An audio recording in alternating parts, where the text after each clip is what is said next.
श्री कृष्णा श्री कृष्णा श्री कृष्णा श्री कृष्णा। गुरुर्ब्रह्मा गुरुर्विष्णुः गुरुर्देवो महेश्वरः गुरुः साक्षात् परं ब्रह्म तस्मै श्री गुरवे नमः।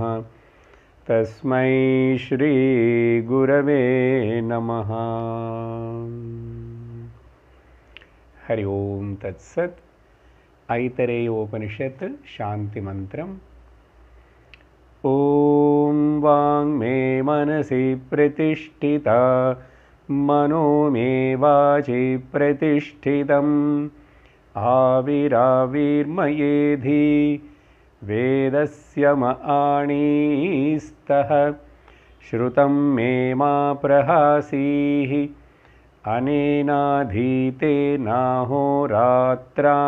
सन्दधामि ऋतं वदिष्यामि सत्यं वदिष्यामि तन्मामवतु तद्वक्तारमवतु अवतु माम् अवतु वक्तारमवतु वक्तारम्। ॐ शान्ति शान्ति शान्तिः।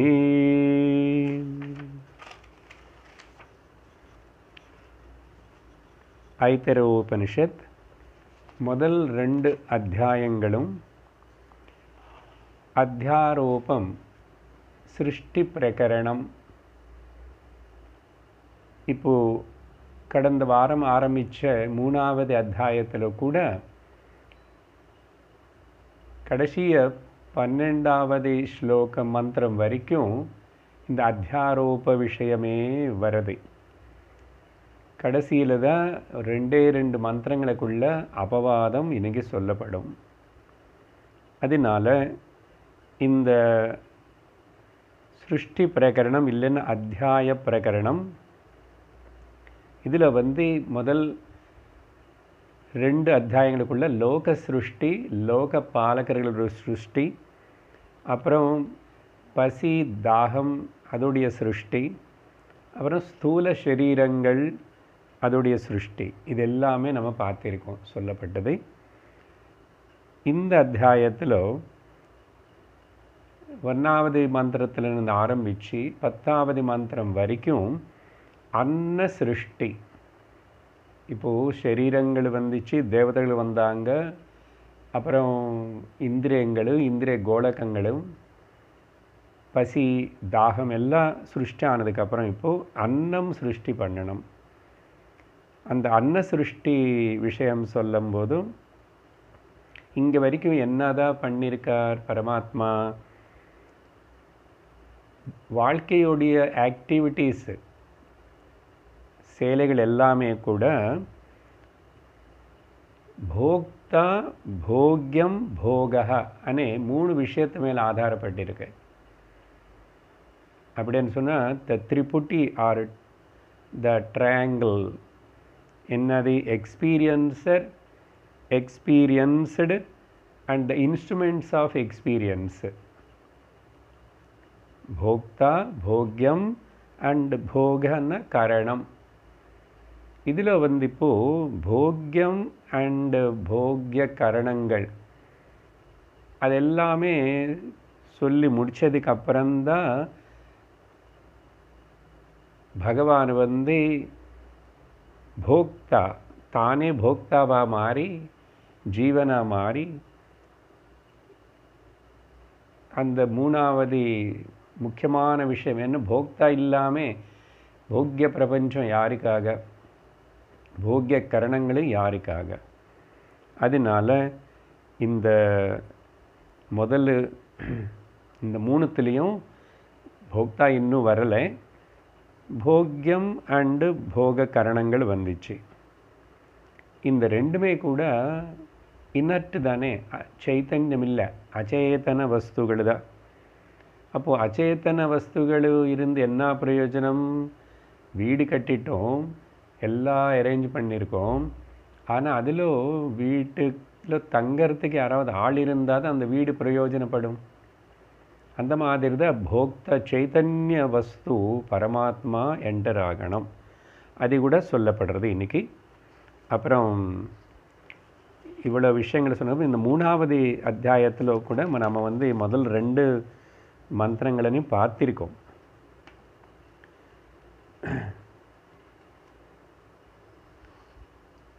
அந்த போக்தா பரமாத்மனை வந்து 11வது மந்திரத்தில் தான் பார்க்க போகிறோம். இப்போது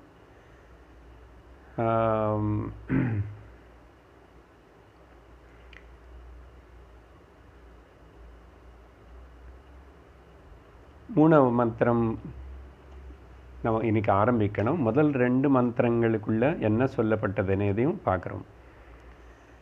ச ஈக்ஷதேமேனு லோகாஷ்ச லோகபாலாச்சான் அன்னமேபியா ஸ்ருஜா இதே.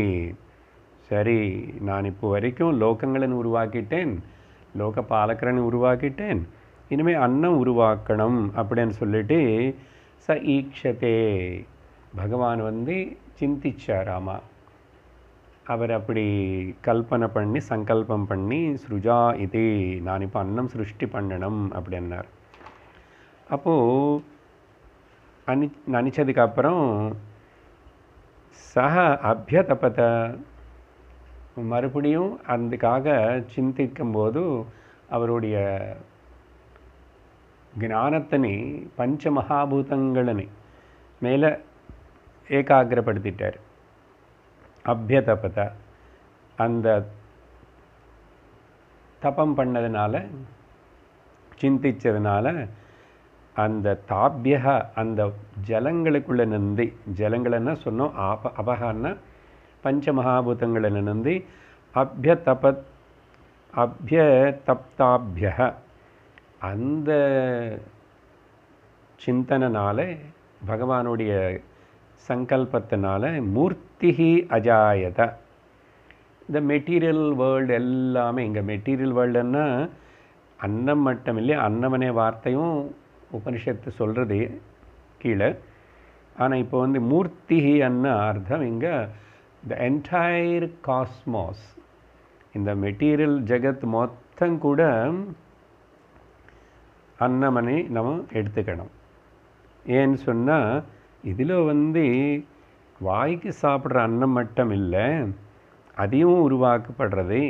அஜாயத அன்னம் வை தது. அப்போது எல்லா இந்திரியங்களினாலையும் அனுபவிக்கிற அதோடைய விஷயம் கூட அன்னம்தான். என்ன அதிக அங்கே மெட்டீரியல் வேர்ல்டில் விஷயங்கள் இருந்தால் தானே சப்த விஷயம், ஸ்பர்ஷ விஷயம், ரூப விஷயம், ரச விஷயம் எல்லாம் இருக்கணும். ஸோ இது எல்லாமே ரெடி பண்ணிட்டார்.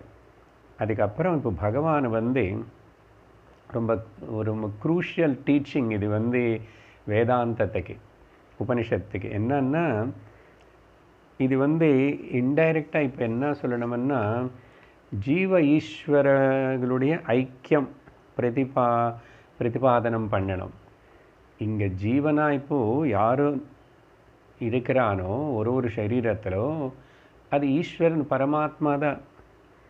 அதனால் பகவான் வந்து இப்போது அவரே இந்த சரீரங்களுக்குள்ள சைத்தன்ய ரூபமாக பிரவேசமாகணும்.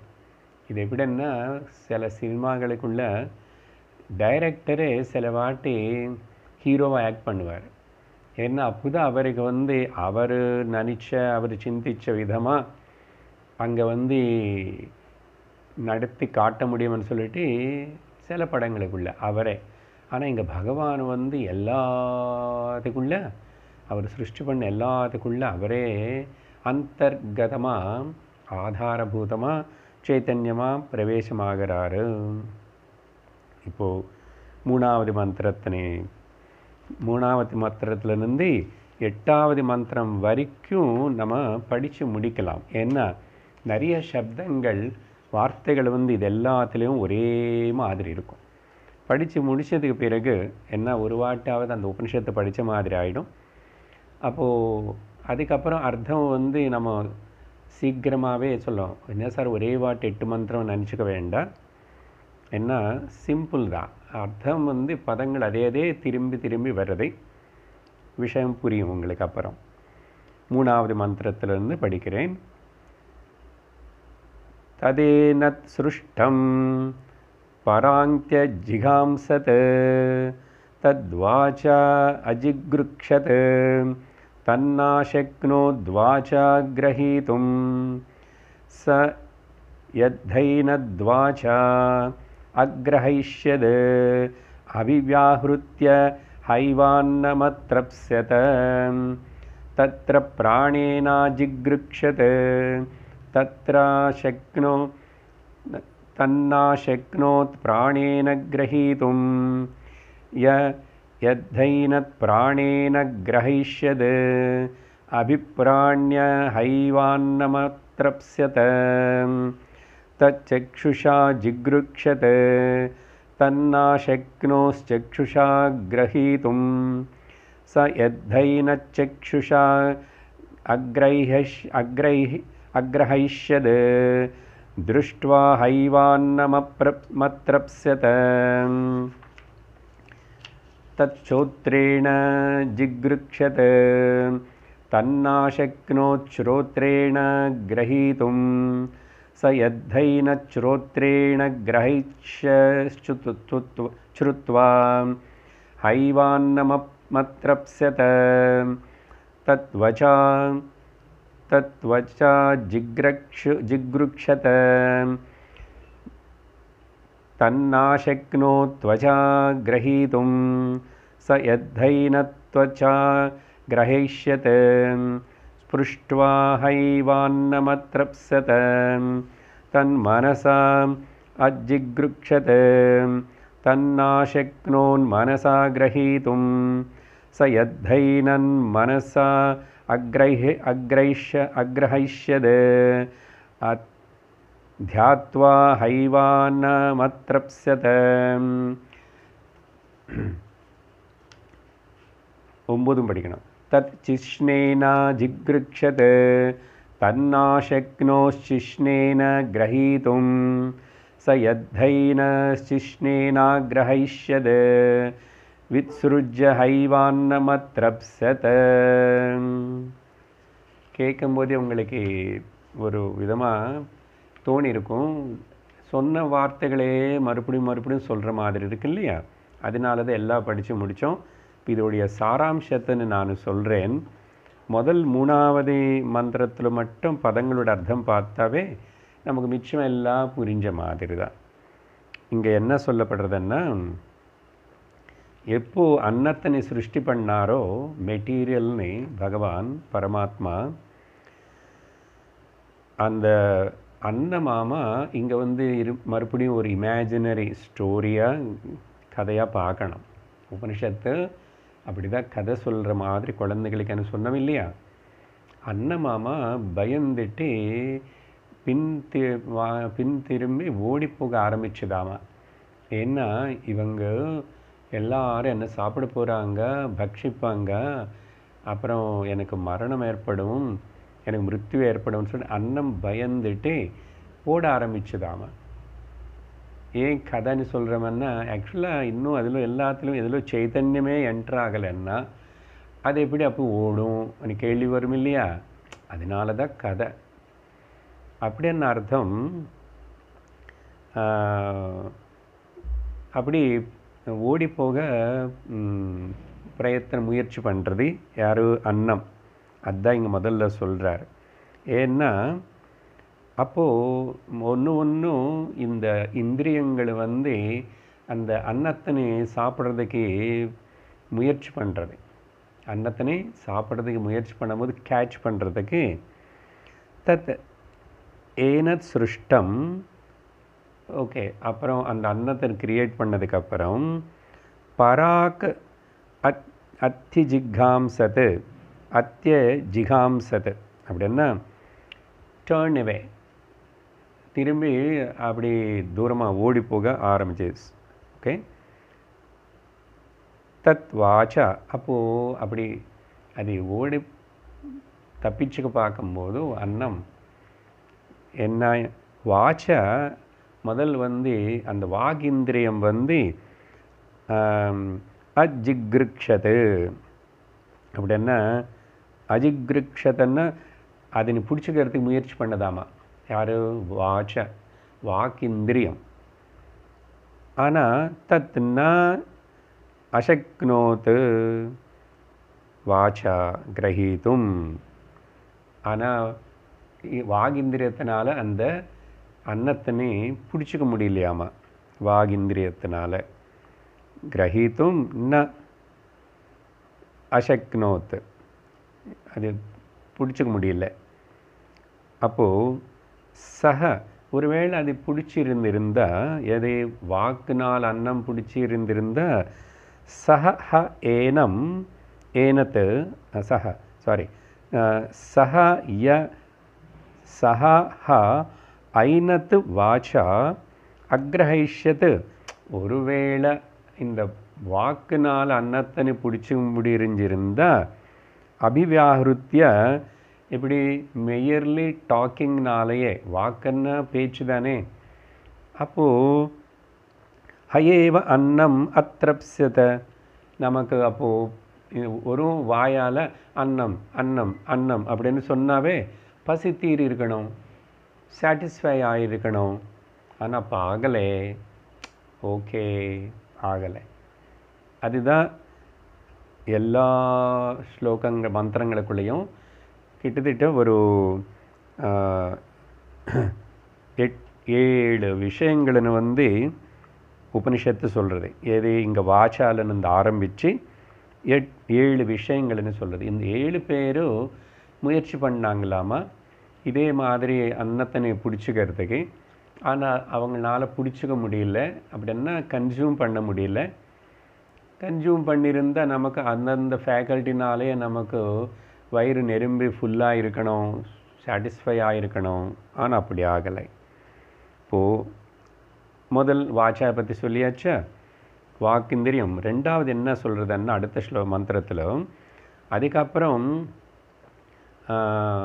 பிராணேன அன்றது. பிராணேனன்னு அர்த்தம் இங்கே கிராண பிராண, மூக்கு மணக்கிறதுனே இந்திரியம். கிராணேந்திரியத்தினால அந்த சாப்பாட்டுன்னு அதை பிடிக்க, சாப்பிடாத முயற்சி பண்ணுறது, பிடிக்க போனால் பிடிக்க முடியலை.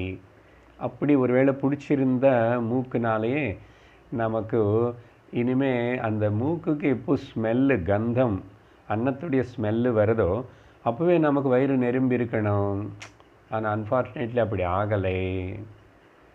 அடுத்தது கண்களும் இப்படி தான் முயற்சி பண்ணிச்சாமா. கண்களும் அன்னத்தனை பிடிச்சிக்க முடியல, கேவலம் பார்க்குறதோடு சரியாயிடுச்சு. அப்படி ஆயிருந்தால் எவ்வளோ நல்லா இருக்கும். எல்லா சாப்பாடும் அப்படி பார்த்தாவே போதும், நமக்கு பொருள் வாங்க வேண்டியதில்லை, சமைக்க வேண்டியதில்லை, சிரமப்பட வேண்டியதில்லை, செலவு பண்ண வேண்டியதில்லை இல்லையா. ஆனால் அப்படி நடக்கலை. அதுக்கப்புறம் காதுகளும் இப்படி தான் முயற்சி பண்ணிச்சாமா. அப்படி ஆயிருந்தால் எவ்வளோ நல்லா இருந்திருக்கும். காதுகள்னால அந்த சாப்பாட்டுடைய பேர் காதில் விழுந்துட்டாவே, லட்டு, குலாப்ஜாம், மிக்சர், பூந்தி, காரான்னா உடனே வயிறு நெரும்பி இருக்கணும், பசி போயிருக்கணும். அதுவும் அப்படி நடக்கலை. அதுக்கப்புறம் துவச்சா, ஸ்கின், தோல்னாலையும் அப்படி பண்ண முடியல. இல்லைன்னா நம்ம போய் சும்மா அப்படி தொட்டிட்டா போதும். இந்த பூஜா சில காரியக்கிரமங்களுக்குள்ளே பார்த்தீங்களா, அந்த தட்டு அப்படியே கொண்டு வந்து தொட சொல்லுவாங்க, தொட்டிட்டா போதும். அந்த மங்களசூத்திரம் கல்யாண சமயத்தில், அதே மாதிரி பூஜா சமயத்தில் அந்த தட்டு, தாம்பாள தட்டு, அதை அப்படி காமிச்சிட்டாவே அது தொட சொல்லுவாள். அதை எல்லாரும் தொட்டிட்டா அர்த்தம் இப்படி போதும். ஓகே, அது தொட்டின மாதிரி ஆகிடுது. ஆனால் அப்படி தொட்டிட்டாவே சாப்பாட்டுன்னு நமக்கு வயிறு ஃபுல்லாகி பசி போயிடுச்சுன்னா நல்லதுதான். ஆனால் நடக்கலை. அப்படி ஒரு இந்திரியம் முயற்சி பண்ணிச்சு. கடைசியில் மனசும் இப்படி பிரயத்தனம் பண்ணிச்சாமா. ஆனால் சாப்பாட்டுன்னு அது கிரகிக்கலை, முடியல. அப்படி பண்ணியிருந்தால் மனசில் சும்மா தியானம் பண்ணதுனாலவே நினச்சாவே சாப்பாட்டு அப்படி பொருள் பற்றி நினச்சிருந்தாவே வயிறு ஃபுல்லாகி பசி போயிருக்கணும். அப்போது மனசுனாலையும் அது முடியலை. அப்போ கடைசியில் என்ன ஆயிடுச்சு, யாருனால பிடிக்க முடிஞ்சது அப்படின்னு பார்த்தா, அது 10வது மந்திரத்தில் அந்த விஷயம் சொல்லப்படுறது. ஸோ நான் இப்போ உங்களுக்கு சொன்ன விஷயம்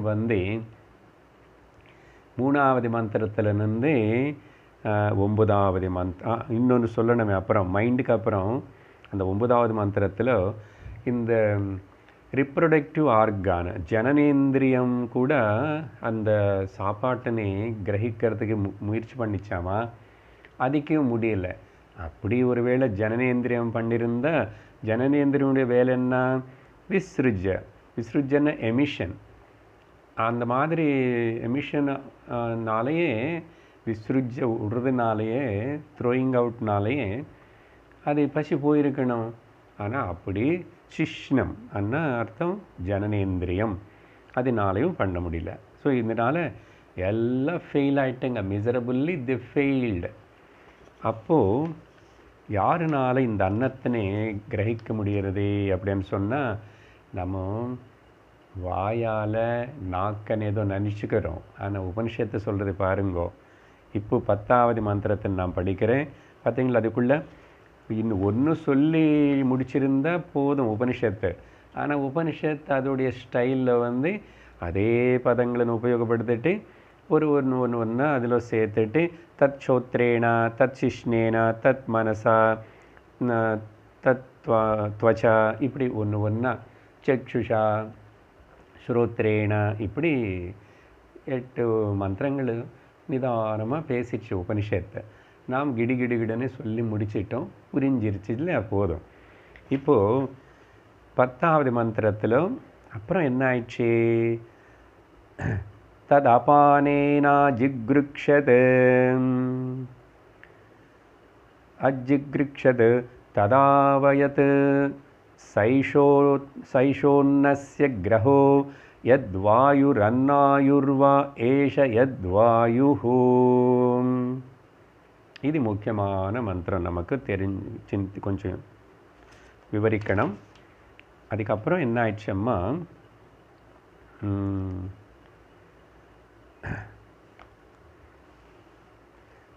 அபான வாயு 5 அபான பிராண 5 பிராணங்களை சொல்லும் போது அபான பிராணம் பற்றி சொல்கிறோமா. இந்த அபான பிராண வாயு அந்த அன்னத்தினை கிரகிச்சுதாமா, சாப்பிட்ட முறிஞ்சுதாமா. அது எப்படி? நமக்கு எங்கே, நம்ம வாயால் தானே சாப்பிட்றோம், ரசனேந்திரியம்னு சொல்லணும் இல்லையோ. அதப்பா ரசனேந்திரியம் இருந்தால் கூட, அப்புறம் வாய் இருந்தால் கூட, அப்புறம் அந்த டைஜஸ்டிவ் ட்ராக் இருந்தால் கூட, அங்கே அந்த சாப்பாட்டின் உள்ளக்கு எடுத்துக்கிட்டால் உள்ளக்கு அனுப்புகிற ஒரு பிரக்கிரியை இருக்கணும். அந்த உள்ளே அனுப்புறது கீழக்கு மூக்கிலிருந்து ஆரம்பித்து கீழே மல துவாரம் வரைக்கும் எல்லாத்தையும் கீழக்கு அனுப்புகிற விஷயம் பார்க்கறது செய்கிறது அபான வாயு. அதனால் இந்த அபான வாயுக்கு 3 அர்த்தங்கள் சொல்லணும். 3 இடங்களுக்குள்ள இன் 3 கான்டெக்ட்ஸ், 3 இடத்துல 3 விதமான அப்சர்வேஷன்ஸ் வேலைகள் பார்க்கும்போது இது எல்லாத்துக்கும் அபான வாயுன்னு தான் சொல்கிறோம். ஒன்று மூக்கு ரந்தரங்களிலிருந்து உள்ள லங்ஸ் வரைக்கும் மூச்சு காட்டுன்னு உள்ளே கிழிக்கிறோம் பார்த்தீங்களா, அந்த இன்ஹலேஷனுக்கு பேர் கூட அபான வாயு. அதோ கமனவான் அபான வாயு. அதோ கமனவான கீழக்கு போகிறது, கீழக்குன்னா இங்கே நிறைஞ்சு அப்படி கீழே தானே வருது, அதனால் அதையும் அபான வாயு தான். அப்புறம் வாய் நாக்குன்னு ஆரம்பித்து வாயிலிருந்து சாப்பாட்டுன்னு உள்ள ஸ்மால் இன்டெஸ்டைன்ஸ் வரைக்கும் அனுப்புகிற அந்த ப்ராசஸ் இருக்கே, அங்கே அதுக்கும் கூட அப்படின்னு அர்த்தம். சாப்பாட்டு உள்ளக்கு போய் ஜீர்ணமாகிற வரைக்கும் நடக்கிற அந்த மூமெண்ட் அனுப்புறது, அங்கெல்லாம் நடக்க வேண்டியதெல்லாம் செய்கிற அந்த சக்திக்கு பேர் அபான வாயு. அந்த அபான வாயு சக்தி இல்லைன்னா அது எல்லாம் நடக்காது. இந்த வாயிலிருந்து சாப்பாட்டு அப்படி கீழக்கு டைஜஸ்டிவ் ட்ராக்டில் ஸ்மால் இன்டெஸ்டைன்ஸ் வரைக்கும் போகிறது, இது என்ன சொல்லுவாங்கன்னா மெடிக்கல் டேர்ம்ஸில் பெரிஸ்டாட்டிக் மூமெண்ட் அனுவான். ஓகே, அப்படிப்பட்ட ஒரு மூமெண்ட் அங்கே இருந்தால் தான் அது கொஞ்சம் இப்படி திரும்பி இருந்தாலும் அப்படி திரும்பி இருந்தாலும் சுருங்கி இருந்தாலும் அப்படியானாலும் அது எக்ஸ்பேண்ட் எல்லாம் அங்கே வேண்டிய ஜூஸஸ் இதெல்லாம் ப்ராசஸ் அபான வாயு. அப்படின்னு அர்த்தம். அங்கே என்ன சொன்னோம், மேலே இன்ஹலேஷன் பவர் என்னோம், இங்கே வந்து ஸ்வாலோயிங் பவர், முடிங்கிற பவர், முடுங்கிறது. அப்போது என்ன முடுங்கினதுக்கப்புறம் அதோகமனம் கீழே போகும். அதுக்கப்புறம் 3வது இடத்துல கூட என்னது, ஜீர்ணமாயிடுது. ஜீர்ணமானதுக்கப்புறம் வேஸ்ட் மெட்டீரியல், அந்த தேவையில்லாதது வந்து லார்ஜ் இன்டெஸ்டைன்ஸில் அங்கேருந்து கீழே துவாரா வெளியில் அனுப்புகிற, மலமூத்திர துவாரங்களதால் வெளியில் அனுப்புகிற அந்த ப்ராசஸ் பண்ணுறது கூட அபான வாயு தான். ஸோ 3 இடத்துல 3 விதமான அந்த அதனுடைய சேலைகள் பார்க்கும்போது வித்தியாசம் இருக்கிறது. ஆனால் இது மொத்தம் அபான வாயு. இங்கே உபனிஷத்து நமக்கு என்ன சொல்லுதுன்னா, அந்த வாயிலிருந்து சாப்பாட்டு கீழேக்கு போகிறதே அந்த ஸ்வாலோயிங்கு பவர், அதை பற்றி நம்ம எடுத்துக்கிட்டோம். ஏன்னா சாப்பாட்டு அங்கே தானே போகிறது. ஸோ அபான வாயு. அதனால் அப்படி சொல்லி இந்த அபான வாயுவுக்கு இந்த உபனிஷத்தில் வந்து இப்போ மந்திரம் பார்த்திங்கன்னா, இப்போது அர்த்தம் பாருங்கோ. தத் அபானேன அஜிக்ருக்ஷது. அப்புறம் அபான வாயு கேட்ச் பண்ணுறது முயற்சி பண்ணிச்சாமா. தத் ஆவயத்து, அதனால் பிடிச்சிக்க முடிஞ்சது. இது பாருங்கள் எவ்வளோ சட்டில் சூக்ஷ்மமாக இருக்கேன். நம்ம நினைக்கிறோம் வாயில் நான் கையை வச்சு எடுத்துகிட்டு போட்டேன், காயை வச்சு போட்டால் உள்ளுக்கு போகணும் இல்லையாதே. அந்த ஸ்வாலோயிங் ப்ராசஸ் கன்சியூம் பண்ண முடிஞ்சது அபான வாயுனால தான். அதனால தான் சஹ ஏஷா அத்ரஸ்ய அன்னஸ்ய கிரஹா. அந்த அபான வாயு தான் அன்னத்தனை கிரகிக்க முடிஞ்சது. எந்த வாயு அன்னத்தனை கிரகிச்சதோ, யத்வாயு, அந்த வாயுவுக்கு உபனிஷத்து இங்கே வந்து அன்னாயுஹு అని பேர் கொடுக்கறது. அன்னாயுஹு అని பேர் கொடுக்கறது ரொம்ப வித்தியாசமான பேர். அன்னாயுஹு வை ஏஷா யத்வாயுஹு. எந்த வாயு வந்து அன்னத்தினை உள்ளக்கு அனுப்புறதுக்கு எடுத்துக்கிட்டு சாப்பிட்றதுக்கு உதவியாக இருந்துச்சோ அந்த வாயுவுக்கு அன்னாயுவு అని பேர். அங்கே அன்னாயுவன்னா என்ன అనేది தெரிஞ்சுக்கிறோம். அன்னாயுவன்னா அன்னத்வாரா ஆயுஷः हेतुः इति अन्नायुः. நேர அபானவாயு ஆயுஷுக்கு காரணம் இல்லை. அன்னத்வாரா, அன்னத்தினை உள்ளக்கு அனுப்புறனே ஒரு கிரியனை அதை பண்ணுறதுக்கு உதவியாக இருந்து அன்னம் உள்ளக்கு போகிறதுனால தான் ஒரு மனுஷனு வந்து உயிரோடு இருந்துட்டு ஆயுஷுன்னா ஜீவிதத்துடைய ஆயுஷு அது முன்னாடி நிர்ணயம்தான். ஆனால் அத்தனை வருடங்கள் இருக்கணும் அப்படின்னு சொன்னால் அந்த ஆயுஷனை மெயின்டைன் பண்ணணும்னா அந்த ஆகாரத்வாரா ஆயுஷா ஹேது, ஆயுஷனை மெயின்டைன் பண்ணுறதுக்கு வேண்டிய காரணமாக இருக்கிறதுனால இந்த வாயு பேர் அன்னாயுகு. பார்த்தீங்களா, அன்னாயுகு. அதனால் அதை புரிஞ்சுக்கணும். இப்போது அது சொன்னதுக்கப்புறம் அடுத்தது இப்போ தான் 11வது மந்திரத்தில். ஸோ என்ன ஆயிடுச்சு, இங்கே வரைக்கும் எல்லாமே ready, material ready, building ready, எல்லாம் ரெடி, உள்ள TV ready, fan ready, everything is ready, hot water is ready, bed is ready, rooms are ready, எல்லாம் ரெடி. இப்போ ஆள் வரணும் அதில். அதுதான் இப்போது இங்கே வரைக்கும் அச்சேதனமாகவே இதெல்லாம் இருக்கு. சேதனமானது யாராவது அதில் வந்து இருந்தால் தான் அதெல்லாம் உபயோகப்படும். அப்போது போக்திரு வரணும், போக்தா வரணும். அந்த போக்தா வர்றதுக்கு எங்கேருந்து யார் வருவான்? 11வது மந்திரம் படிக்கிறோம். ச ஈக்ஷத கதம் விதம் मद्रुते स्यादिति स ईक्षत कतरेण प्रपद्या इति स ईक्षत यदि वाचा अभिव्याहृतं यदि प्राणेन अभिप्राणितं यदि चक्षुषा दृष्टं यदि श्रोत्रेण श्रुतं यदि त्वचा स्पृष्टं यदि मनसा ध्यातं यद्यपानेनाभ्यपानितं यदि शिश्नेन विसृष्टम् अथ कोहमिति முக்கியமான ஸ்லோகம். இதையும் இன்டைரக்டாக சில விஷயங்கள் இங்கே சொல்லப்படுறது என்னன்னா, இங்கே மறுபடியும் பகவான் வந்து ச ஈக்ஷத, அந்த ஈக்ஷதானது வந்து ஐக்ஷதானே நம்ம மனசில் புரிஞ்சுக்கணும். வேதத்தினை மாற்ற மாட்டோம், ஆனால் கிராமட்டிக்கல்லி ஐக்ஷத கரெக்டு.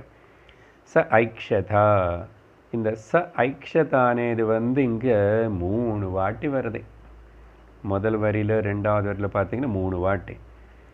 இந்த 3த்தில்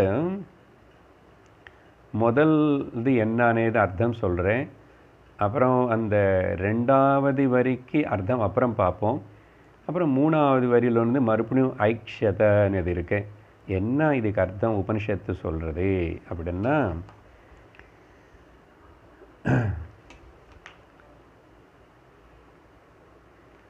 இங்கே சஹானே ப்ரொனவுன் உபயோகப்படுத்துகிறதா சர்வநாமம், அது என்னன்னது மறந்து போகக்கூடாது. உபனிஷத்து ஆரம்பத்திலேயே என்ன சொன்னதோ முதல்ல ஆத்மா அనే வார்த்தையோடு தான் இந்த உபனிஷத்து தொடங்கிச்சு. ஆத்மா இதமேவ அக்ர ஆசீத், ஆத்மா இருந்தது முதல்ல. அந்த ஆத்மா தான் அதுக்கப்புறம் எங்கே சஹானே ப்ரொனவுன் வந்தால் கூட அர்த்தம் புரிஞ்சுக்கணும். அது வந்து இந்த ஆத்மா பற்றி தான் ரிஃபர் பண்ணுறதுன்னு புரிஞ்சுக்கணும். சரியா? அப்போது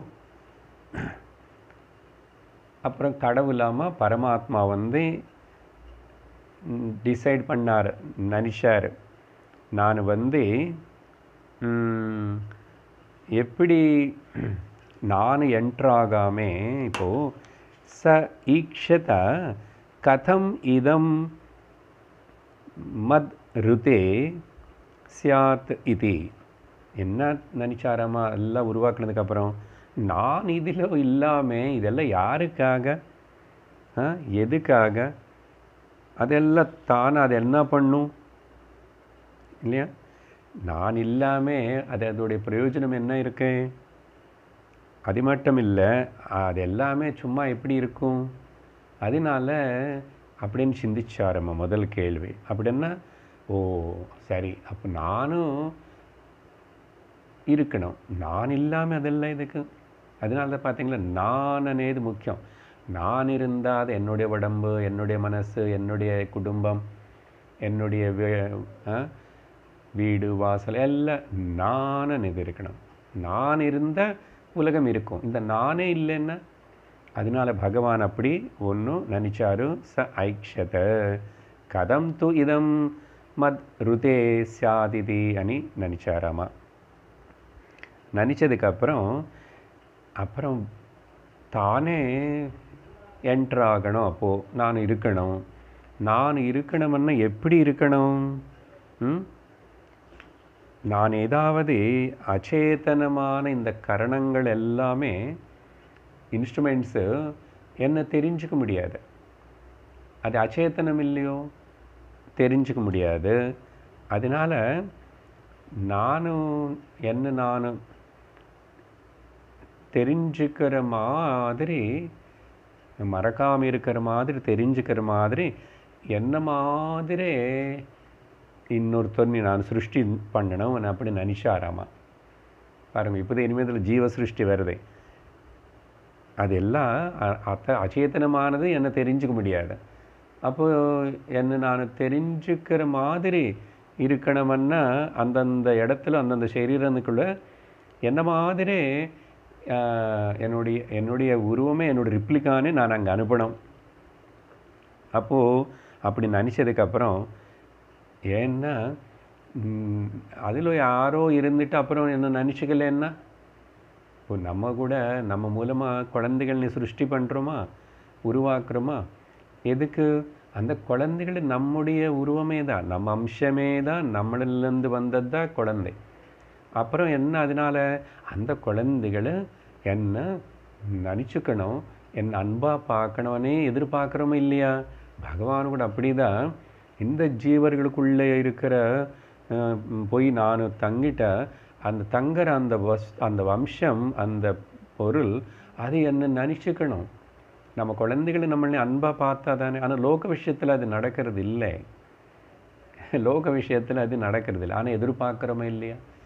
எல்லா தாய் தந்தையும் அவங்க குழந்தைகளை அவங்களே அன்பாக பார்க்கணும், அப்படியே கவனிக்கணுமனே சொன்னது கேட்கணும்னு எதிர்பார்க்குறோம் இல்லையா? அப்போ பரமாத்மா நினச்சிக்கிறதுல எதிர்பார்க்குறதுல என்ன தப்பு இருக்கு? அந்த மாதிரி தான் பரமாத்மா கூட சரி, நான் ஜீவாத்மாவா மாறி ஜீவாத்மாவா எல்லாத்துலேயும் பிரவேசம் பண்ணுறேன். அப்போது அந்த ஜீவாத்மா அதில் பிரவேசமானதுக்கப்புறம் அது என்னுடைய அம்சமாக இருக்கனால என்னை லவ் பண்ணணும், என்னை ஞாபகம் வச்சுக்கணும் அப்படின்னு சொல்லி ஆசிக்கிறாராமா.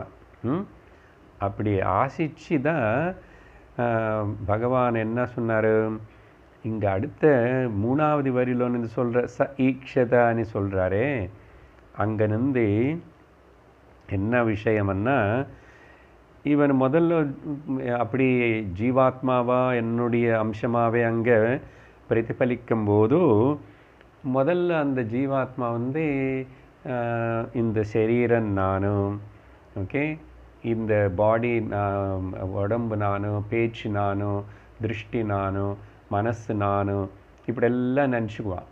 அதனால் கொஞ்சம் நாளைக்கு அதில் அப்புறம் குடும்பம், அப்புறம் பாரியா, குழந்தைகள் இப்படியெல்லாம் நினச்சிக்கிட்டு இருப்பான். ஆனால் ஏதோ ஒரு நாளைக்கு இவன் சத்சங்கத்துக்கு போவான், ஏதோ ஒரு நாளைக்கு. அப்போது அவனுக்கு அங்கே இப்படி தோணும். என்ன தோணும்? நான் இவ்வளோ நாள் இதெல்லாம் நான் நினச்சிட்ருக்கேன், அசలు நான் யார் அப்படின்னு அந்த ஜீவாத்மா சிந்திப்பான் అని சொல்லி பகவான் இப்போ சிந்திக்கிறார். அது அப்படி தான் ஜாகிரதை புரிஞ்சுக்கணும். அதனால தான் முதல்து சொல்லிட்டான்னு 2வது 3வது வரியில் ச ஈக்ஷத. இப்போ பதங்களோட அர்த்தம் பாருங்கோ. அப்புறம் பகவான் இப்படி நினச்சாரு. என்ன நினச்சாரு? என்ன நினச்சார்? இப்போ இது அவர் ஆக்சுவலாக அவர் நினைக்கிறது இல்லை. நானும் என்ட்ரானதுக்கப்புறம் நானும் ஜீவனாக மாறி அங்கே என் அம்சம் இருக்கும், அந்த ஜீவ இப்படி நினச்சிக்குவான்னு பகவான் சிந்திச்சாராமா. ஓகே, அதனால் என்ன சொல்கிறாரு? ஜீவாத்மா இங்கே இது சொல்கிறது ஜீவான் இப்படி நினச்சிக்குவானே. ஈக்ஷதை எதி இஃப், அப்போது ஜீவாத்மனு ஒருவேளை நான் இந்த வாச்ச அபிவியாகிருத்தம், நான் இந்த வாக்குன்னு உபயோகப்படுத்துகிறேன். ஓகே, உபயோகப்படுத்துகிறேன். ஒருவேளை நான் அந்த வாக்குன்னு உபயோகப்படுத்துறதுனால பை ஸ்பீச், அதே மாதிரி எதி பிராணேன அபிப்பிராணிதம், அந்த பிராண மூக்குனால், பிராணம்னுங்க ஸ்மெல்லு, கந்த மூக்குனால் நான் மணக்கிறேன். ஓகே, நால எதி சக்ஷுஷா திருஷ்டம், கண்களினால் பார்க்கறேன். அப்புறம் எதி ஸ்ரோத்திரம், காதுகளினால் கேட்குறேன். இஃப் அது எதி అనేదిக்கு சொல்லணும். இஃப் நான் இப்படி வாக்குனால், okay, if I use the speech, நான் வாக்குன்னு உபயோகப்படுத்துகிறேன். By if by speech, if by the பிராண, அந்த மாதிரி கண்களினாலையும், திருஷ்டம் எதி ஸ்ரோத்ரேன, காதுகளினால், அந்த நாள் అనేది முக்கியம். அதனால நீங்கள் கவனித்தா எல்லாமே கூட திருத்தியா விபக்தி தேர்ட் கேஸ்ன்னு இன்ஸ்ட்ருமெண்டல் கேஸ்ன்னு அர்த்தம். நான் ஒரு இன்ஸ்ட்ருமெண்ட்டை உபயோகப்படுத்துகிறேன். பார்த்தீங்கன்னா இங்கே எல்லாமே வாச்சா பிராணேன சக்ஷுஷா எதி त्वचा சிருஷ்டம். ஓகே, தோ சர்மத்தினால ஸ்கின்னுனால நான் தொடர்ந்தனே தெரிஞ்சுக்கிறேன். ஸ்ருதம் இந்த மாதிரி. அப்புறம் மனசா தியாத்தம், மனசுனால சிந்திக்கிற தாட் ஃபார்மில். எதி அபானேன அபியபானிதம், அபான வாயுனால நான் சாப்பிட்றேன். எதி சிஷ்ணேன விஸ்ருஷ்டம், அந்த ஜனனேந்திரியத்தினால நான் அந்த பீஜம்னு வெளியில் அனுப்புகிறேன், ஸ்பெர்ம் வெளியில் அனுப்புகிறேன், எமிட்டிங் அதை பண்ணுறேன் பை. அப்போது எல்லாமே அதனால், அந்த இன்ஸ்ட்ருமெண்ட்டுனால இதெல்லாம் பண்ணுறதுன்னு. அப்போ நான் யார் பாருங்கோ, கஹ அகமிதி. அப்போ நான் யார்? இந்த கேள்வி பகவானை கேட்கல, பரமாத்மா கூட நான் யாருன்னு கேட்டால் அப்புறம் போச்சு. பகவானுக்கு அப்படி எங்கே சந்தேகம் இருக்குது? பரமாத்மாவுக்கு சந்தேகம் இருக்குமா? பரமாத்மாவுக்கு அவர் யாருன்னு தெரியாதா? அதனால இன்டைரக்ட் இங்கே கவனிக்கலைன்னா இந்த விஷயம் பகவான் சிந்திச்சாரமா பரமாத்மா.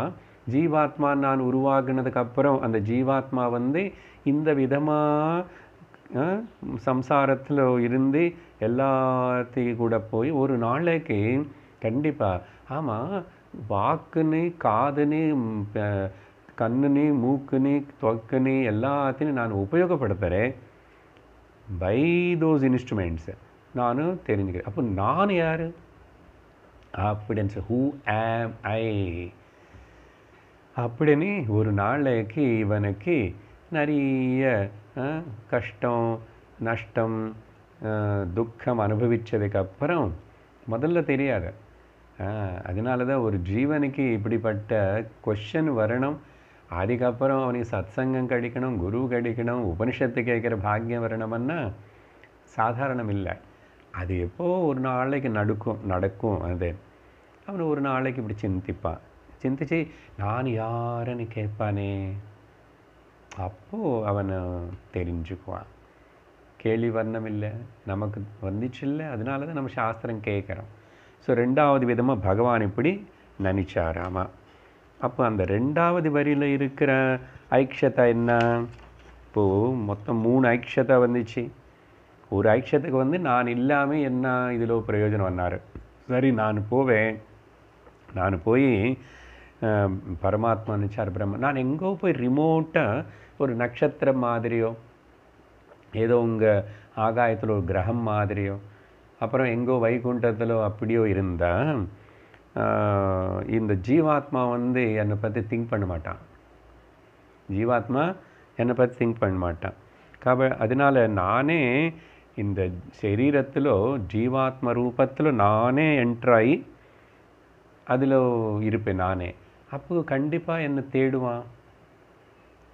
தேடுவான். அதானே தேடிட்டுருக்குறோம். ஜீவ டூண்டே பிரம்மகோ. ஓகே, இது ஒரு வெளியாட்டம். இப்படி தொடங்குறாமே நல்லா இருக்கு பாருங்க. பிரம்மமே தான் இதெல்லாம் பேசுகிறா, பிரம்மமே தான் உள்ளே போய் நான் உட்கார்றேன். ஆனால் உட்கார்ந்ததுக்கப்புறம் பாருங்க, இங்கே இப்போ சம்சாரம் అనేది பார்த்தீங்களா எப்படி மாட்டிக்கிச்சோம், எப்படி நடக்கிறது. அப்போ பிரம்மம் நினச்சார இது ஒரு தமாஷா பண்ணி பார்ப்போம். இப்போ நானே என்னோடய ரிஃப்ளெக்ஷன் அனுப்புகிறேன் எல்லாத்திலும். ஆனால் அவன் கொஞ்ச நாள் அப்படி சுற்றி கஷ்டப்பட்டு அந்த மேரி கோ ரவுண்டு போகிற மாதிரி நினச்சி போட்டோம். அப்புறம் சாரி கோ ரவுண்டாகி திங்க் பண்ணி ஒரு நாளைக்கு கடவுளே நான் யார், ஏன் வந்தேன், ஏன் துக்கம், ஏன் கஷ்டம், ஏன் இவ்வளோ பாடுன்னு சொல்லி நினச்சிக்குவான். நல்லா இருக்கும், இந்த விளையாட்டு பார்க்கலாமா அப்படின்னு பகவான் நினச்சாராமா. அதனால தான் இங்கே பார்த்தா அப்படி சொல்லி. இப்போ ரெண்டாவது வரியில் சொன்னது என்னது? ச ஈக்ஷத கதரேண பிரபத்யா இது. சரி, எல்லாம் டிசைட் பண்ணிட்டாரு. நானே இது எல்லாத்திலும் போய் இருக்கணும். ஆனால் எந்த வழியில் போகலாம், உள்ளக்கு எந்த டோர் வழியாக போகலாம், இங்கே நிறைய கரணங்கள் இருக்கே அப்படின்னு சொல்லி யோசிச்சாராமா. கதரேண பிரபத்யா இது. கதரேணம்னு சொன்னால் எந்த இந்திரியம் மூலமாக, எந்த கரணத்து மூலமாக, பை விச், ஓகே, கதரேண என்ட்ரு ஆகணும் நானும் అని చింతించதுக்கப்புறம் என்ன பண்ணார்? அதுக்கு தான் அடுத்த 12வது மந்திரத்தில் பதில் வருது. படிக்கிறோம். स एतमेव सीमानं विदार्यै तया द्वारा प्रापद्यत सैषा विद्रुतिर्नाम द्वास्तते तन्नानन्दं तस्य त्रय आवसथाः त्रयस्वप्नाः अयम् आवसतः अयम् आवसतः अयम् आवसत इति. இங்கே இது முக்கியமான மந்திரம். மறுபடியும் முன்னாடி வரைக்கும் சொன்னதெல்லாம் கதை, ஓகே, அப்படியெல்லாம் இருக்கு. சரி, இப்போ மொத்தத்தில் ஜீவ சிருஷ்டி ஆயிடுத்து, சம்சாரம் தொடங்கியிருக்கு. இந்த ஜீவனுடைய கதை என்ன ஆயிட்டிருக்கு இங்கே அப்படின்னு சொல்லும்போதும் அதுதான் இங்கே விவரிக்கப்படுறது. 12வது மந்திரத்தில். ஸோ இப்போ என்ன ஆயிடுச்சு இங்கே வரைக்கும்? அதனால தான் இப்போது இந்த ஜீவாத்மா பற்றி பரமாத்மா தான் ஜீவாத்மாவாக உள்ளே என்ட்ராயிட்டாருன்னா கரணம் எப்பவுமே கர்த்தா ஆக முடியாது இல்லையா? அதுதான் இப்போது பார்த்தோம். இந்த கரணங்கள் அப்போ நான் யாருன்னு கேள்வி வந்துச்சு. இதுக்கு லோகத்தில் இப்போ சாஸ்திரஜனுங்க சயின்ஸு ரொம்ப ரிசர்ச் பண்ணுறதா, இவ்வளோ ரிசர்ச் பண்ணி பண்ணுறான். என்ன பண்ணுறான்? அப்சர்வ் பண்ணுறான். நிறைய அப்சர்வேஷன் எல்லாத்தையும் அப்சர்வ் பண்ணுறான். இந்த சயின்டிஸ்டுங்களே சொல்கிறாங்க, சாஸ்திரஜர்களே, இந்த இவ்வளவு அப்சர்வ் பண்ணுற அந்த அப்சர்வர்னு மட்டும் அப்சர்வ் பண்ண முடியல. இவ்வளோ அப்சர்வேஷன் பண்ணுறவங்களை இத்தனை பார்க்கணும்னு அப்சர்வ் பண்ணுறவர் இருக்கானே, அந்த அப்சர்வர்னு அப்சர்வ் பண்ணுறது சாத்தியப்பட மாட்டேங்குது. அதனால் இந்த observer is always a mystery அப்படின்றான் சயின்டிஸ்ட்டு. இது எப்பவுமே ஒரு அற்புதமாக மிஸ்ட்ரி, தெரியாத விஷயமாக தான் இருக்கின்றான். யாரும் சயின்டிஸ்டாக நமக்கு இல்லை. இந்த வேதாந்தம் படிக்கிற நமக்கு சுலபந்தான். என்ன மிஸ்ட்ரி நம்ம தெரிஞ்சுக்கிட்டோம். அதுக்கு தானே வேதம், அதுக்கு தானே சப்த பிரமாணம், வேதம் உபனிஷத்து. அதனால் அவங்க வெளியிலேயே கவனிக்கிறதுனால வேதாந்த கிளாஸுக்கு வரலையே. அவங்க வந்திருந்தால் புரியும். அப்போது இப்படி அப்சர்வேஷன் பண்ணிகிட்டே இருக்கிறான். இன்னும் இப்போது சில கேலக்சிஸ் கண்டுபிடிக்காமல் இருந்திருக்கலாம். அப்புறம் இன்னும் 10 வருஷம் கழிச்சு, இன்னொரு 20 வருஷம் கழிச்சு கண்டுபிடிக்கலாம். இன்னும் நல்ல பவர்ஃபுல்லான டெலிஸ்கோப் எல்லாம் கண்டுபிடிக்கலாம். அதே மாதிரி கண்ணுக்கு காணப்படாத இந்த வைரஸ்ன்னு எல்லாத்தையும் மைக்ரோஸ்கோப்பு, இன்னும் பவர்ஃபுல்லும் எலக்ட்ரானிக் மைக்ரோஸ்கோப்பு கண்டுபிடிச்சி அதெல்லாத்தையும் பார்க்குறான், தெரிஞ்சுக்கிறான். அதனால் எத்தனை என்ன ஸ்கோப் கண்டுபிடிச்சாலும் சரி, டெலிஸ்கோப் ஆகுது, மைக்ரோஸ்கோப் ஆகுது, but there is no scope to no the observer. Okay, the consciousness principle. என்ன ஸ்கோப்பு நமக்கு இருக்கு? கேவலம் வேதாந்த அத்தியனம், சாஸ்திர அத்தியனத்தினால, சாஸ்திர பிரமாணத்தினால, தட் இஸ் த ஸ்கோப். வேறு எந்த ஸ்கோப்பு இல்லை அவங்களுக்கு. எங்கே வெளியிலேயே பார்க்கும்போது எப்படி தான் தெரிஞ்சுக்குவான்? அதனால் இப்போ இங்கே பரமாத்மா என்ன சொன்னாரோ, ஜீவாத்மா கோஹமிதி சிந்தையேத் இது பரமாத்மா ஐக்ஷத. நான் 2வது விஷயத்தை பற்றி பேசிகிட்ருக்கேன், பேசி முடிச்சது தான். அப்போ பரமாத்மா இப்போது என்ன ஆயிட்டார்? ஜீவாத்மாவாக ஆயிட்டார். எதுக்குன்னா 2 பர்பஸ் அதுக்கு. ஒன்று லோக விவகாரார்த்தம். நானும் உருவாக்கின இந்த கிரியேஷன் எல்லாத்தையும் நானும் எனக்காக தானே உருவாக்கிக்கிட்டேன், நான் பார்க்கணும். அதே சமயத்தில் அந்த ஜீவாத்மாவாக நான் இருந்தால் கூட எல்லாத்துலேயும் தனித்தனியாக இருக்கிற மாதிரி ரிஃப்ளெக்ஷனாக இருந்தால் கூட சிதாபாசமாக, அப்புறம் என்ன நான் மறக்கக்கூடாது. அதனால் பிரம்ம ஜானார்த்தம். ஸோ ஜீவனுடைய சிருஷ்டி, ஜீவனாக பரமாத்மா மாறினதுக்கு 2 காரணம். லோக விவகாரார்த்தம் ஒன்றும், 2வது பிரம்ம ஜானார்த்தம் என்ன நானும் தெரிஞ்சுக்கிட்டே இருக்கணும், மறக்கக்கூடாதுன்னு பாவிச்சாராமா. ஸோ இப்போ 12வது மந்திரத்தில் என்ன சொல்கிறாங்க, சஹ ஏதம் ஏவ அப்படி நினச்சதுக்கப்புறம் எந்த வழியாக நான் உள்ளக்கு போகணும்னு நினச்சி சீமானம் விதாரிய ஏதையா துவாரா பிராபத்யத. இந்த தலைமையில் இருக்கிற இந்த இடத்துக்கு பேர் சீமானம். ஸ்கல்லு 3 பாகங்களாக இருக்குமா, 3 பாகங்களும் சேர்ந்து சென்டராக ஒரு இடத்துல ஜாயின் ஆகுமா, ஜங்ஷன். இது சயின்ஸில் கூட ஸ்கல்லு 3 பார்ட்ஸ். ஓகே, அப்போது frontal lobe, right lobe, left lobe 3 சேர்ந்து இப்படி இருக்கும். இந்த பேக் 2 சேர இடத்துலையே பேக் லோப் இருக்கும். ஆனால் சென்டர் டாப் தலை மேலே தலை உச்சியில் வந்து அதுக்கு பேர் சீமானம் இங்கே உபனிஷத்து சொல்கிறது. அந்த வழியாக உள்ளக்கு பிரவேசம் ஆயிட்டாராமா. சா ஏஷா இந்த சீமானமன் இந்த இடத்துக்கு பேர் தலை மேலே பாகத்துக்கு உபனிஷத்து இங்கே வந்து ஒரு பேர் கொடுக்கறது. வித்ருதிஹி நாம துவாஹ. துவாகனைங்க துவாரம்னு அர்த்தம். வித்ருதி அணி பேர் இருக்கிற சொல்லப்படுற அந்த துவாரத்தினால உள்ளக்கு போனார் అని இங்கே முடிவு உள்ளக்கு வந்தார், பிரவேசம் ஆயிட்டார். இந்த வித்ருதி అనేది இங்கே உபனிஷத்து சொல்கிறது. ஆனால் இது பிரம்மரந்திரமனு சில உபனிஷத்துகளுக்குள்ளே பார்க்குறோம்.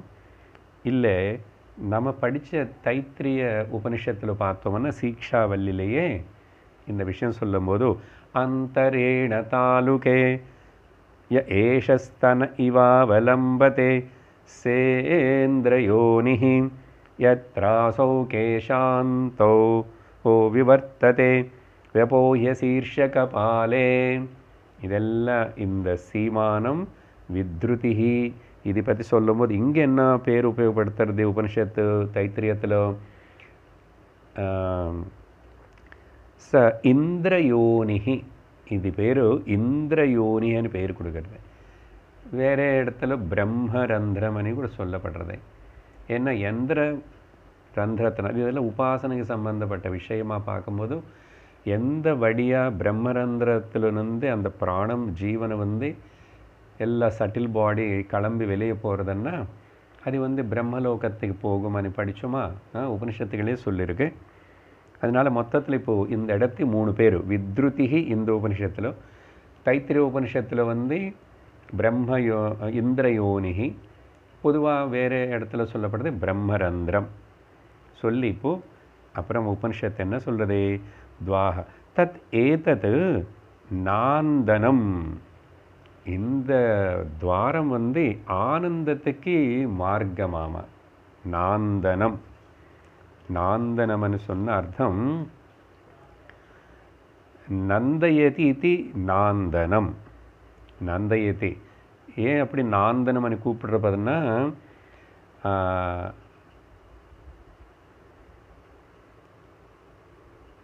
ஆனந்தஹேது. நந்தயதி இது நாந்தனம் ஆனந்தஹேது. அது எப்படி பிரம்மரந்திரம் ஆனந்தஹேது అని சொல்கிறதுன்னா, ஏன்னா இந்த உபாசனா விஷயத்தில் சொன்னோமே, எந்த வழியாக பிரம்மலோகத்துக்கு போனால் கிரமமுக்தி அடையுமா. முக்தி அடைகிறது ஆனந்தம் தானே, டவுட் இல்லையே. பிரம்மலோகத்துக்கு முக்தி அடைஞ்சான் ஆனந்தம், இங்கே முக்தி அடைஞ்சான் ஆனந்தம் தான். அதனால் இந்த மார்க்கம் இந்த வழி தான் ஆனந்தத்துக்கு மார்க்கம்னு சொல்கிறது. அதனால் நாந்தனம் வார்த்தை. ஓகே, ஏன்னா கிரமமுக்தினால் போகிற பிரம்மலோகத்துக்கு கேட்டாக இருக்கிறதுனால இது பிரம்மலோகத்துக்கு போய் கிரமமுக்தி அடைகிறது ஆனந்த காரணனால இது நாந்தனம் அப்படின்னு சொல்லி தஸ்ய த்ரய ஆவசதாக. இந்த ஜீவன் இப்போது இந்த சரீரத்துக்குள்ளே வந்ததுக்கப்புறம் தஸ்ய இந்த ஜீவனுக்கு 3 ஆவசதாக தங்குற இடங்கள் 3 இருக்காமா. 3 இடத்துல தங்குறானாமா. அது எப்படி சார் ஒரு சரீரம்னு தானே? அர்த்தம் என்னன்னா இங்கே உபனிஷத்து சொல்கிற அர்த்தம் வந்து த்ரயஹ ஸ்வப்னாக. ரொம்ப இம்பார்ட்டண்ட்டு, அண்டர்லைன் பண்ணுங்க. வேறு எந்த உபனிஷத்து கூட இவ்வளோ தைரியமாக டைரெக்டாக ஒரே வார்த்தையில் அப்படி டிக்ளேர் பண்ணது இல்லை. அதனால இந்த உபனிஷத்து சிறந்தது ஒரு விதத்தில். என்னது 3 அவஸ்தைகள் இருக்க பார்த்தீங்களா? 3 அவஸ்தைகள்: ஜாகிரத அவஸ்தா, நினைவு, கனவு, தூக்கம். உபனிஷத்து என்ன சொல்லுதுன்னா 3மே கனவுன்றது. 3மே கனவு. பொதுவாக ஜாகிரத கனவு மாதிரி தான் இன்னொரு கனவுன்னு சொல்கிறோம் தவிர தூக்கம் கூட கனவு தான்ன்றது. கனவுன்னு என்ன அர்த்தம்? இல்லாததுன்னு அர்த்தம். பாருங்க எவ்வளோ டேர 3த்தனையும் ஸ்வப்னம்னு சொல்கிறது. சரியா? அந்த விஷயத்தை கொஞ்சம் சிந்திப்போம். முதல் அர்த்தத்தை முடிச்சு விட்றேன். ஸோ த்ரயः ஸ்வப்னாः, த்ரயः ஸ்வப்னாः. அயம் ஆவசதः, அயம் ஆவசதः, அயம் ஆவசதः. ஓகே, இது நான் தங்குற இது ஒரு இடம், இது 2வது இடம், இது 3வது இடம் அப்படின்னு சொல்கிற மாதிரி உபனிஷத்து 3 வாட்டி சொல்கிறதே. ஏன்னா கொஞ்ச நேரம் நினைவு ஸ்டேட்டில் இருப்பேன், நினைவனே கனவுல இருப்பேன், கொஞ்ச நேரம் கனவனே கனவுல இருப்பேன், கொஞ்ச நேரம் தூக்கமனே கனவுல இருப்பேன். இந்த உபனிஷத்து சொன்ன 3 கனவு தான். ஆனால் சங்கராச்சாரியர் ஏன் 3 ஆவசதः, அயம் ஆவசதः, அயம் ஆவசதः இது. அப்போ அந்த ஜீவன் நினச்சிக்குவானமா என்ன ஆச்சுன்னா, சங்கரர் இன்னொரு வியாக்கியானம் அர்த்தம் கொடுக்குறாரு. இந்த ஜீவன் 3 இடத்துல தங்குறான் அப்படின்னு அர்த்தம். முதல் அப்பா சரீரத்தில் பீஜ ரூபத்தில் தங்குறான், ஆவசதா ஒன்று. 2 சரி அப்பா ஒரு சரீரத்தில் பீஜ ரூபத்தில் இருந்து அங்கே இருக்கிறது இல்லையே, கொஞ்சம் நாள் தான் இருந்துட்டா வெளியில் தள்ளப்படுறான். ஸ்பர்ம் பீஜ ரூபத்தில் வெளியில் தள்ளப்படுறான்.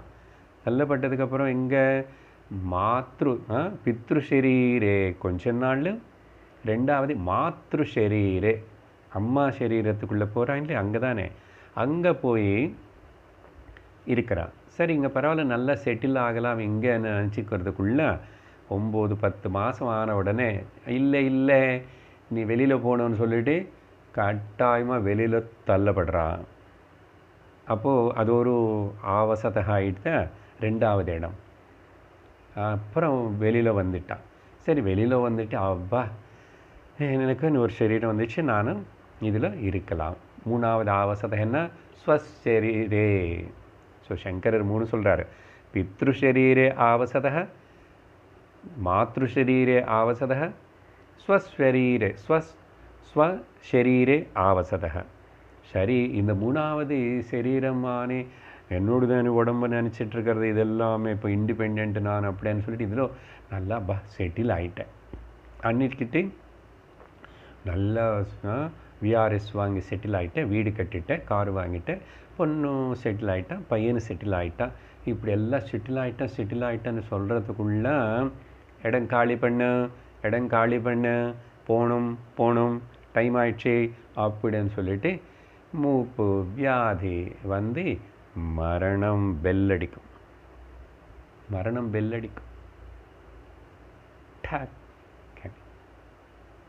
எங்கே செட்டில் ஆகிறது? அதனால இந்த ஜீவனுக்கு சரி இந்த சரீரம் விட்டுட்டு போயிட்டான், சரி அப்படின்னா மறுபடியும் பித்ரு ஷரீரே மாத்ரு ஷரீரே ஸ்வசரீரே, இந்த மாதிரி இந்த சக்கரம் புனரப்பி ஜனனம் புனரப்பி மரணம் போயிட்டே இருக்கிறது. அதனால தான் ஒரு நாளைக்கு இவன் அசல் நான் யாருன்னு தெரியாதனால தானே இந்த எல்லா ஆயாசம், இந்த வேதனை, இந்த பாடு. ஸோ இங்கே உபனிஷத்து இந்த ஜீவனுக்கு இப்போ சம்சாரம் தொடங்கிடுச்சு. ஸோ போக்தா கிரியேட் ஆகிட்டாரு. அதுக்கப்புறம் இங்கே இது பார்க்கும்போது இப்போ இங்கே ஒரு சைடு பாயிண்ட் நோட் பண்ணி வச்சுக்கணும். என்னன்னா பரமாத்மா என்டர் ஆயிட்டார்னு சொன்னால் உஷாராக இருக்கணும். பரமாத்மா எப்படி என்டர் ஆயிட்டாரோ, மேலே வேறு டோர்ன்னு சொல்கிறீங்க, தலை மேலே ரந்திரம் அப்படின்னா இது entering without entry without entrance. ஆனால் என்ட்ரன்ஸ் இருக்கிற மாதிரி சொல்கிறோம். சரி, என்டரிங் வித்தவுட் என்ட்ரி. அதனால தான் சங்கரர் பாஷ்யத்தில் பிரம்மசூத்திரத்திலேயே ஒரு சூத்திரம் கூட இது வரும். என்னன்னா, இந்த என்ட்ரி எப்படிப்பட்டதுன்னா, ஜலே சூரிய பிரதிபிம்பரூபேண பிரவேசனம் மாதிரி. ஜலே சூரிய பிரதிபிம்பரூபேண பிரவேசயதி, அதுதான் பிரவேசம். அதே மாதிரி இல்லைன்னா இன்னொரு எக்ஸாம்பிள் என்ன சொல்கிறாரோ சாஸ்திரம், ஆதர்ஷம்னா கண்ணாடி, ஆதர்ஷே சூரிய இல்லை மம சூரிய பிரதிபிம்பம் பிரவேசவத் இது பிரவேசம். இப்போது రిఫ్లెక్షన్ అనేది కన్నాడిలో అవది జలత్లో అవది நிஜமாக பிரவேசம் ஆயிடுதா? கண்ணாடி கிட்ட வந்து கண்ணாடி இரு, நான் உள்ளக்கு வந்துட்டுருக்கேன் இல்லை, ஏன்னா அது ரியல் இல்லை.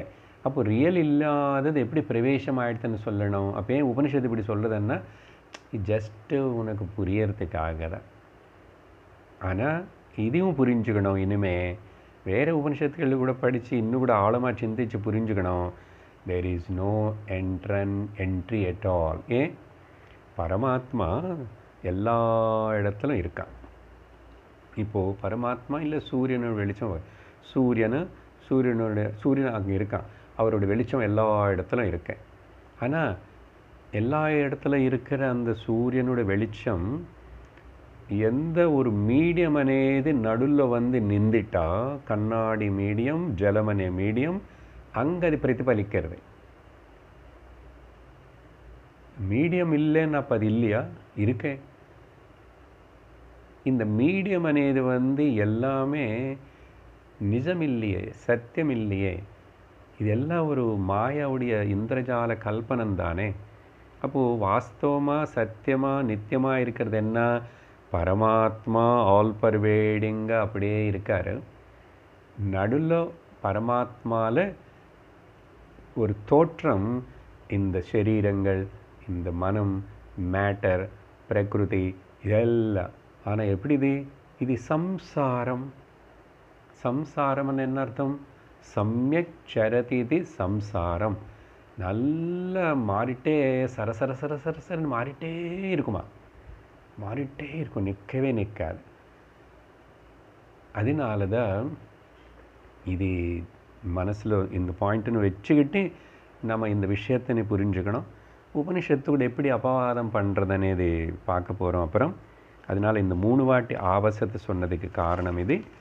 அதுக்கப்புறம் இந்த உபனிஷத்தில் சொல்லப்பட்ட இந்த திரய ஸ்வப்னாகனே விஷயம் இன்னும் கூட கொஞ்சம் நம்ம அடுத்த வாரம் சிந்திப்போம். இந்த அடுத்த 2 மந்திரங்களுக்குள்ள 4 வரிக்குள்ள இவ்வளவு பேசின இந்த சிருஷ்டி பிரகரணம் அத்தியாரோபத்தனி 4 வரிகளுக்குள்ள 2 சின்ன மந்திரங்களுக்குள்ள உபனிஷத்து வந்து நெகேட் பண்ணுறது, அபவாதம் பண்ணுறது. ஒரே டோஸ் ஆள் க்ளோஸ் அன்னு சொன்ன மாதிரி அந்த 4 வரிகளுக்குள்ள இவ்வளவு பேசியிருக்கும். இத்தனை நாள் உபனிஷத்து அந்த சிருஷ்டி இந்த சிருஷ்டின்னா எல்லாத்தையும் இப்போவே ஒரு டோஸ் கொடுத்தாச்சு. திரய ஸ்வப்னாக அணி, இந்த திரய ஸ்வப்னாக. அப்புறம் வர 2 மந்திரங்களுக்குள்ளே இந்த அத்தியாயம் முடிகிறது. அங்கே அபவாதம் எப்படி உபனிஷத்து சொல்லி முடிவு பண்ணுவதை நம்ம அடுத்த வகுப்பில் பார்ப்போம். ஓம் பூர்ணமத பூர்ணமிதம் பூர்ணாத் பூர்ணமுதச்யதே பூர்ணஸ்ய பூர்ணமாதாய பூர்ணமேவாவசிஷ்யதே. ஓம் சாந்தி ஷாந்தி ஷாந்தி. ஹரி ஓம் ஸ்ரீ குருப்யோ நமः. हरि ओम तत्सत्.